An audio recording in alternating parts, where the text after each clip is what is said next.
বুধবার রাজ্যের ৫ জেলার ৬ বিধানসভা কেন্দ্রের উপনির্বাচন। মাদারিহাট, সিতাই, মেদিনীপুর, তালডাংরা এবং হারোয়া এবং নৈহাটিতে ভোট।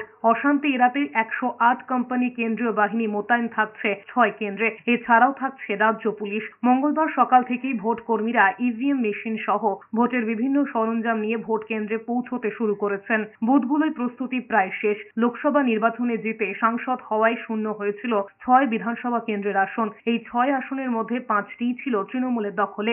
একমাত্র মাদারিহাট কেন্দ্র রয়েছে বিজেপির হাতে। বামেদের হাত ছেড়ে কংগ্রেস এবার ৬ কেন্দ্রে প্রার্থী দিয়েছে। ৬ কেন্দ্রের উপনির্বাচনের প্রচার শেষ হয়েছে সোমবার। একেবারে শেষ মুহূর্তে উত্তরবঙ্গ সফরে যাবার পথে তৃণমূল নেত্রী মমতা বন্দ্যোপাধ্যায়ও বিমানবন্দর থেকে দলের জন্য ভোট চেয়ে আবেদন করেছেন। প্রায় 80% সব পোলিং পার্সোনাল মেটেরিয়াল নিয়েছে। বাকি যারা এখানে এসে অ্যাটেন্ডেন্স দিয়েছে মেটেরিয়াল কালেক্ট করছে। এখানে যাদের কিছু ফেইল্ড পেমেন্ট হয়েছে তাদেরকে এখান থেকে পেমেন্ট করা সব প্রস্তুতি চলছে। আমি একবার সব কাউন্টারটা ঘুরে দেখলাম, আমাদের কন্ট্রোল রুমটাও এখানে যে আছে ঘুরে দেখলাম। সব দিক থেকে আমরা প্রিপেয়ার্ড আছি। মাইক্রো অবজার্ভার ট্যাগিং থেকে শুরু করে পুলিশ পার্সোনাল ট্যাগিং, তারপর ভেহিকল ট্যাগিং সব এখানে রেডি আছে।